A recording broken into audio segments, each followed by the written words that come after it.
from negative thoughts, negative emotion, from all the hurt, from all the bashing I got from the 2022 vice presidential campaign. I got so many bashing. I just ran for vice president. What did I do wrong? I did not do anything wrong. I love every one of you. I'm doing this for the Philippines. Di ba may kasabihan tayo?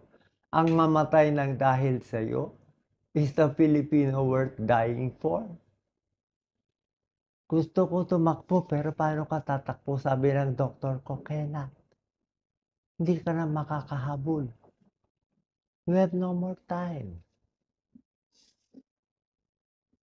I need 2 to 3 months before they say if I will live or I will die. I was close to death 2, 3, 4, 5 times. I was having visions of war already. They say I was delirious.